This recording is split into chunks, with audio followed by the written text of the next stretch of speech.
Mi jep lekët ose të vras, si u kërcënua organizatori skemës mashtruese nga qytetari pasi morën parat. Detajet të reja janë zbardhur nga hetimet mbi skemën e mashtrimit me firmat piramidale. Në dosjen hetimore tregohet se si antari Marius Kodra u kërcënua nga personi që investoi plot $10.000 në skemën piramidale, sipas bisedave të zbardhura në aplikacionin Telegram.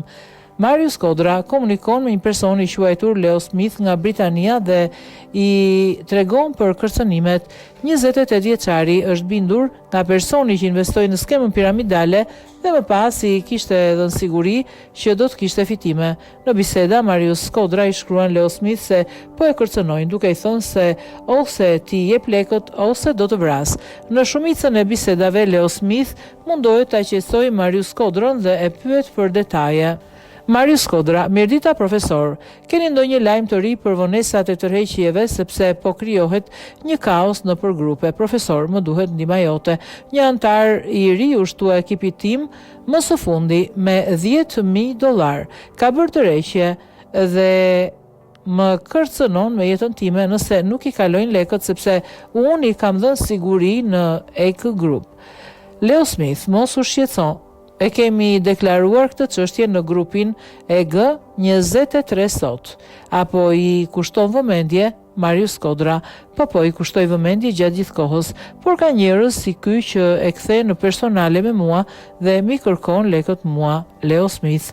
Mos u shqetësoni për këtë problem, parat e tyre nuk janë zhdukur apo humbur, ato janë ende në llogarinë e tyre, thjesht tërheqja nuk është marrë. Marius Kodra, të kuptoj shumë qartë, por shumica janë frikësuar dhe po më kërcënojnë mua, Leo Smith. Me çfarë po të kërcënojnë? Marius Kodra. Me çfarë po të kërcënojnë? Marius Kodra, po më kërcënon ose ti jep lekët ose do të vras, Leo Smith. A është ky antar i grupit tuaj? Marius Kodra, po, është shumë i agravuar, edhe pse ja kam sqaruar problemin për momentin, më kërkon lekët mua, Leo Smith. Kërkoj të pres me durim, nuk jam parat që mbasin, është vetëm vonesa në pagesë. Marius Kodra, ja kam shpjeguar të situatë, është i pabindur, po më shkakton probleme me familjen. Leo Smith, për çfarë mendon? Çfarë mendon se duhet të bëjmë? E tëra, çfarë mund të bëjmë tani është edhe të presim vlla. Marius Kodra, shpresoj të rregullohet situata sa më parë, profesor. Të tjerat janë në rregull, por ky ka futur një shumë prej $10.000 dhe më kërcënon me jetën time, edhe pse po ja shpjegoj shumë herë këtë situatë. Leo Smith, në rregull. Besoj se mund ta kalojmë këtë krizë pa probleme. Mos u shqetësoni. Marius Kodra, unë kam pasur besim dhe vazhdoj të kem besim tek ti.